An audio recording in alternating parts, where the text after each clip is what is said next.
In our study of Old Testament history, we're about to enter the life, to me, of the most interesting person in the book of Genesis.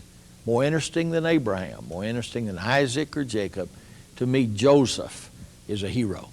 He is a star. But like most of the men of God, he doesn't start out that way. It takes a while for God to mold a man into what he ought to be. Abram had to undergo some experience before he became Abraham. Jacob had to go through a lot of difficulties and trials to be Israel. And Joseph, to be really the preserver of his people, must also undergo some very serious trials. We're going to divide Joseph's life into parts as we did Jacob's. The first part of Joseph's life we're going to call the princely son. As in his father's house, he is the prince among his brothers. This is in chapter 37 of Genesis. And I want you to read with me starting in verse 2, which really is a new start, because it says, this is the account of Jacob. Or as other versions would read, these are the generations of Jacob. Again, when it states that, a son is the star. Jacob is no longer the star in the book of Genesis. His day is over. Joseph is now becoming the preeminent son of Jacob. In verse 2, this is the account of Jacob. Joseph, a young man of 17. Notice he didn't say a boy.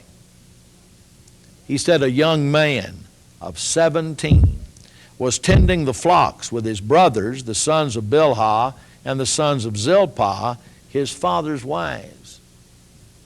Sons of Leah are not involved in this. I don't know what they did in the business, but they don't tend the flock. They do something else in the family affairs. And he brought their father a bad report about them. He's a tattletale. And that wouldn't make him popular at all, would it, with the brothers, as he brings the report of these brothers' foolishness and these brothers' evil ways. So he is a tattletale. That's reason number one, that his brothers are going to hate him. Verse 3.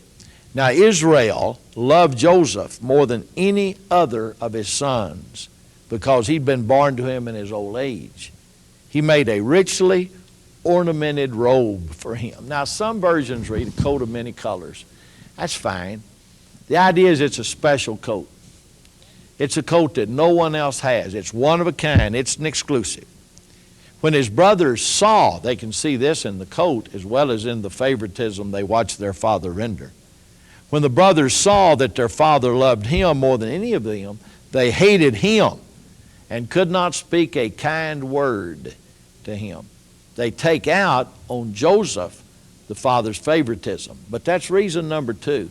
His brother's going to hate him. Number one, he's a tattletale. Secondly, he is the father's favorite. He's prejudiced. Now, here's the main reason. Joseph's pride. It'd be hard not to be proud, wouldn't it, if you were the father's favorite? Joseph had a dream. He can't help having the dream. It's from God. And when he told it to his brothers, he didn't have to do that. He could keep it to himself. Why is he telling this dream to his brothers? Well, let's see what the dream is, and maybe we'll know. Joseph had a dream, and they hated it. He told his brothers, and they hated him all the more because he told the dream. He said to them, listen to this dream I had. We were binding sheaves of grain out in the field when suddenly my sheaf rose and stood upright, while your sheaves gathered around mine and bowed down to it. He's saying, see, not only is my father making me the favorite, in these dreams, even God is making me the favorite and superior to you. His brothers said to him, do you intend to reign over us? Will you actually rule us? And they hated him all the more because of his dream and what he had said. Now God wanted Joseph to know that he was going to be preeminent, or he wouldn't have given him the dream. But he didn't want Joseph to tell it to the brothers. That's Joseph's pride. Then he had another dream, and he told it to his brothers. Seems as if Joseph is rubbing their nose in this thing, doesn't it? Listen, he said, I had another dream. And this time the sun and the moon and the 11 stars were bowing down to me. When he told his father, as well as his brothers, his father rebuked him and said, "What is this dream you had? Will your mother and I and your brothers actually bow down to the ground before you?" His brothers were jealous of him, but his father kept the matter in mind. Why? Had Jacob had any dreams? Of course he had. At Bethel and in Padan Aram he had dreams. Had they all come to pass? Every single dream that God gave Jacob had come to pass. So Jacob knows God gives dreams. And Jacob knows that God keeps his dreams. But Joseph's hated. Why? Number one, he told. Number two, he was loved more than the others. And number three, he was proud. What does pride go before? A fall. Haughty spirit before destruction. Joseph is on his way to a fall. Now Joseph's going to be sold. There's Joseph as he tells about his dream and the reason for his brother's hatred. But I want you to notice the results of his brother's hatred. Now his brothers had gone to graze their father's flocks near Shechem. And Israel said to Joseph, "As you know, your brothers are grazing the flocks near Shechem. Now I'm going to send you to them." "Very well," he replied. So he said to him, "Go and see if all is well with your brothers and with the flocks, and bring word back to me." And he sent him off from the valley of Hebron. I don't know why Joseph is not out keeping the flock, but it's important for this story for him not to be there. So maybe he'd been sick. I don't know why, but now he's going to find out. When Joseph arrived at Shechem, a man found him wandering around in the fields and asked him, "What are you looking for?" He replied, "I'm looking for my brothers. Can you tell me where they're grazing their flocks?" "They moved from here," the man answered. "I heard them say, 'Let us go to Dothan.'" Now Dothan is over near the coast of the Mediterranean Sea. They'd run out, I'm sure, of pasture land for the flocks here, and they're going to Dothan. So Joseph went after his brothers and found them near Dothan. But when they saw him in the distance, and before he reached them, they plotted to kill him. That's one way to get rid of the competition. Esau tried that with Jacob. They're going to try it with Joseph. "Here comes that dreamer," they said to each other. Said, "Let's get rid of this guy's dreams. Come now, let us kill him. Let us throw him into one of these cisterns and say that a ferocious animal devoured him. Then we'll see what comes of his dreams." One brother doesn't want that to happen. Verse 21. When Reuben heard this, that's the firstborn, of Jacob. When Reuben heard this, he tried to rescue from their hands. "Let's not take his life," he said. "Don't shed any blood. Throw him into this cistern here in the desert. Let him starve, let him thirst to death, but don't lay a hand on him." Reuben said this to rescue him from them and take him back to his father. Reuben did not want to see the sorrow and the mourning that will take place in Jacob's life if Joseph dies. So when Joseph came to his brothers, they stripped him of his robe, the richly ornamented robe he was wearing. He flaunted that robe in their presence. They took him and threw him into the cistern. Now the cistern was empty. There was no water in it. Now they're going to let him die down there. As they sat down to eat their meal, Reuben has gone somewhere. He's going to come back over here in verse 29. I don't know where he's gone, but he left. Maybe he went to check on the sheep. They sat down to eat their meal. They looked up and saw a caravan of Ishmaelites. Now that's their descendant. That's who they're descended from, Ishmael. Who is Ishmael? You remember? He's the older son of Abraham, isn't he? Older brother to Isaac. Here he's already become large enough that there is a tribe called Ishmael, a nation called Ishmael. Later on, this same people he called the Midianites in this same chapter. That's their geographical location. They descend from Ishmael. They live in Midian. Their camels were loaded with spices and balm and myrrh, and they were on their way to take them down to Egypt. Joseph said to his brothers, Judah said to his brothers, "What will we gain if we kill our brother and cover up his blood?" The Jews have always been interested in gain, haven't they? So what are we going to gain by this? There's no money coming to us in Joseph's life. Come, let us sell him to the Ishmaelites and not lay our hands on him. After all, he is our brother, our own flesh and blood. His brothers agreed. I don't understand this kind of morality. The kind of morality that not allow them to kill a brother, but the kind of morality that will enable them to sell him into slavery, not knowing what will happen to him at the end of that journey. So when the Midianite merchants came by, his brothers pulled Joseph up out of the cistern and sold him for 20 shekels of silver to the Ishmaelites who took him to Egypt. I understand from the dictionary that a shekel here is a month's wage. So over a year and a half's wage is what they get for their brother. It's interesting, 20 pieces of silver. When Reuben returned to the cistern, here comes Reuben back. They're eating lunch. Maybe he's been keeping the sheep. Now he comes back to get his meal. When Reuben returned to the cistern and saw that Joseph was not there, he tore his clothes. He doesn't know what's happened. He went back to his brothers and said, "The boy isn't there. Where can I turn now?" I have no record that they told Reuben what they did. Then they got Joseph's robe and slaughtered a goat and dipped the robe in the blood. They took the ornamented robe back to their father and said, "We found this. Examine it to see whether it is your son's robe." He recognized it. "It is my son's robe. Some ferocious animal has devoured him. Joseph has been torn to pieces." Isn't that tragic? Isn't it morose that here 11 sons are letting, or at least 10 sons, are letting their father believe this lie that Joseph is dead? Pride does go before a fall, doesn't it?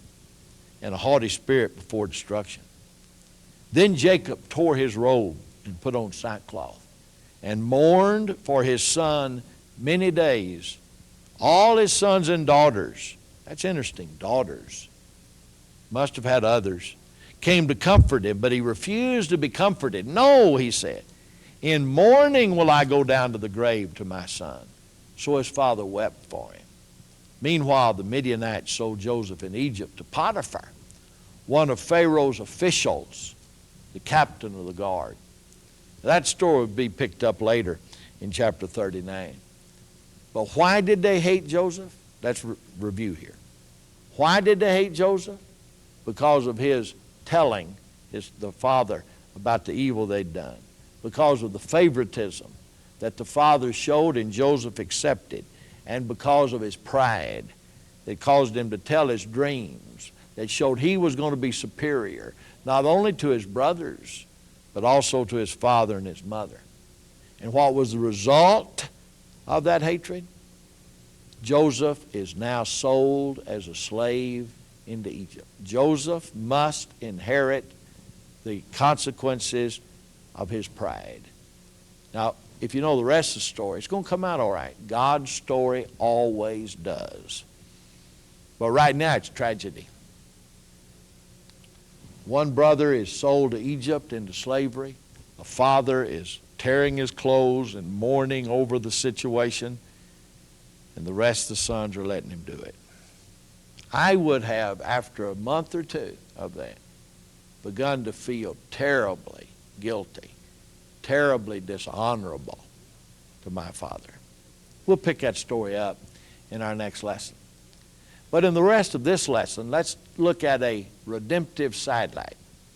Let's look at something that tells the story all the way back to Genesis 3:15. In Genesis chapter 3, verse 15, God had said that the seed of the woman, singular seed, would bruise the devil's head. And now there are 12 families in Jacob's family. We're going to find out in Genesis 49 that the family of Judah is going to be the one selected to be the family through whom that seed is traced.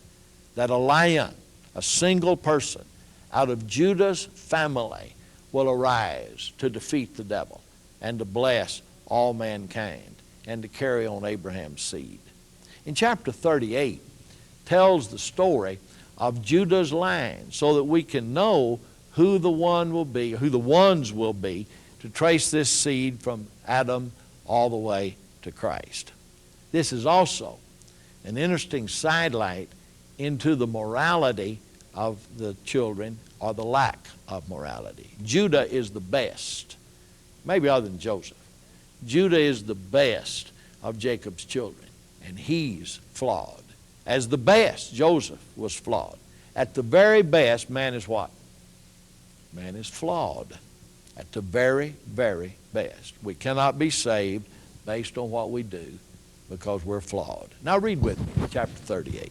The story of Judah and Tamar. At that time Judah left his brothers and went down to stay with a man of Adullam named Hira. There Judah met the daughter of a Canaanite man named Shua. He's marrying outside the chosen line. He's marrying a Canaanite, and it will influence him. He married her and lay with her. She became pregnant and gave birth to a son who was called E-R. She conceived again and gave birth to a son and gave him the name Onan. She gave birth to still another son, a third son, and named him Shelah. It was at Kezib that she gave birth to him. Judah got a wife for his firstborn, and her name was Tamar. Tamar becomes Judah's daughter-in-law. But Judah's firstborn, was wicked in the Lord's sight. So the Lord put him to death. Now, I don't know how the Lord killed him, but the Lord put to death. Then Judah said to Onan, lie with your brother's wife and fulfill your duty to her as a brother-in-law to produce offspring to your brother. When God writes the law of Moses, this is made a law. Levirate marriage, it's called. If I died, my brother must take my wife and conceive a son to raise up children to me. After that, the children can be his. But the firstborn of that lady that was my wife is my son and carries on my line. And so one wicked son has died, and Judah gives his second son. The wickedness of these sons is testimony to the fact that he shouldn't have married this Canaanite woman. Verse 9. But Onan knew that the offspring would not be his. The first son belongs to the father, the original husband. So whenever he lay with his brother's wife, he spilled his semen on the ground to keep from producing offspring for his brother. What he did was wicked in the Lord's sight, so he put him to death also. How he did it? Not said, but he killed the boy, killed the man. Now this is not a passage against birth control. This is a passage against not obeying God. God wanted that son to raise up, the second son, to raise up a child for the first son. He refused to do the will of God. Judah said to his daughter, verse 11, Judah then said to his daughter-in-law Tamar, live as a widow in your father's house until my son Shelah grows up. I'll give you Shelah when he's old enough. For he thought he may die too, just like his brothers. So Tamar went to live in her father's house. After a long time, Judah's wife, the daughter of Shua, died. When Judah had recovered from his grief, he went down to Timnah to the men who were shearing his sheep, and his friend Hira the Adullamite went with him. When Tamar was told, your father-in-law is on his way to Timnah to shear his sheep, she took off her widow's clothes and put on a veil to disguise herself and sat down at the entrance to Enaim, which is on the way to Timnah. For she saw, now we're going to find out why she's doing that, but here's the reason for it. For she saw that though Shelah had now grown up, she had not been given to him as his wife. Judah, was not keeping his word. He's a whole lot like his father Jacob, isn't he? He is deceiving the girl. When Judah saw her, not dressed in her widow's clothes, but dressed in a veil, When Judah saw her, he thought she was a prostitute, for she had covered her face. Not realizing she was his daughter-in-law, he went over to her by the roadside and said, "Come now, let me sleep with you." Judah has overcome his sorrow for his wife's death and is now going to go into a prostitute. "What will you give me to sleep with you?" she asked. "I'll send you a young goat from my flock," he said. "Will you give me something as a pledge until you send it?" she said. He said, "What pledge should I give you?" "Your seal and cord, and the staff is in your hand," she answered. So he gave them to her and slept with her, and she became pregnant by him. After she left, she took off her veil and put on her widow clothes again. Neither one of these people are the moral, upright people that you expect God to be using to bring the seed line into effect, to bring his son into the world, to save all the world. God uses what he's got. But this does reflect on the moral standard of that land.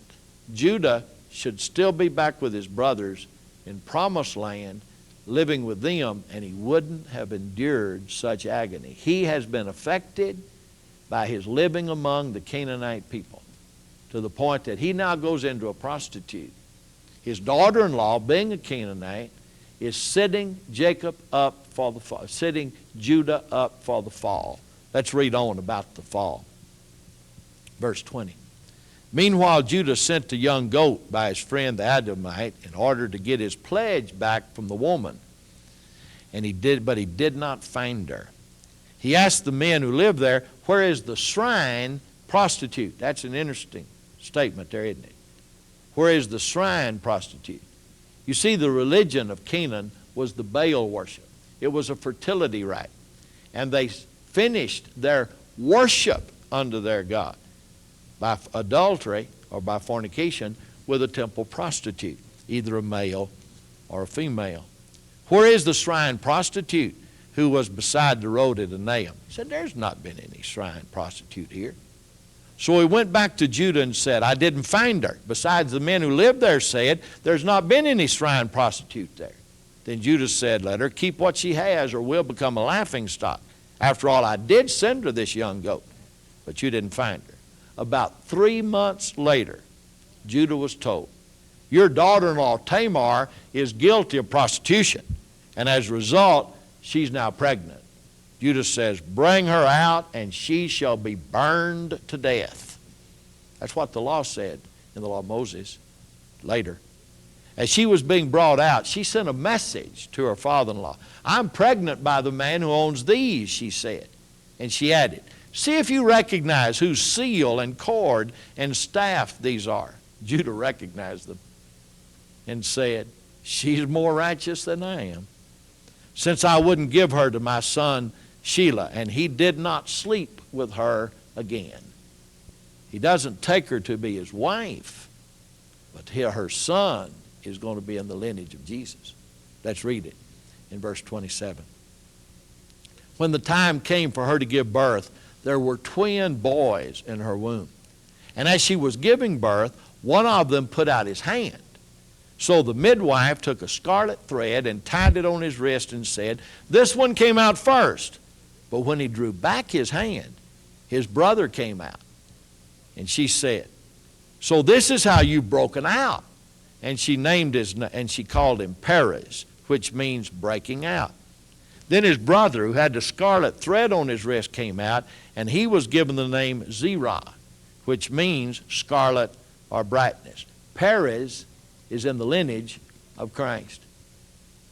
So in the lineage of Christ is the result of this incestuous relationship between Judah and Tamar. God uses strange instruments, doesn't he, to get his will done? Now, I didn't say all this, I didn't read this chapter to say that Judah and Tamar lost, but simply to show they're flawed. There are no unflawed people in the land until the unflawed Son of God is born. You and I, like them, are in God's will. We're in God's covenant. And we're being used by God as the seed of the woman to carry out the will of God on earth. But you and I are flawed. You and I need to realize that at our very best, we're not what we ought to be. But God's fulfilling His promise. He said that there would be a seed, that this woman's seed would continue until finally the one that would come to destroy the devil and to bruise his head. And whatever has to happen for that to be fulfilled will be fulfilled. It must be Judah's line. We're going to see in chapter 49. It will not be Judah's line through Shua, his wife, but it'll be Judah's line through Tamar, his daughter-in-law. But don't forget Joseph. We left Joseph back over there in chapter 37 being sold down into Egypt. We've seen this redemptive sidelight with Judah, but don't forget Joseph. For Joseph's story must continue in Egypt, where he is no longer the princely son, but he's going to be the patient sufferer in Potiphar's house and in Potiphar's prison. And we'll study that next time. See you then.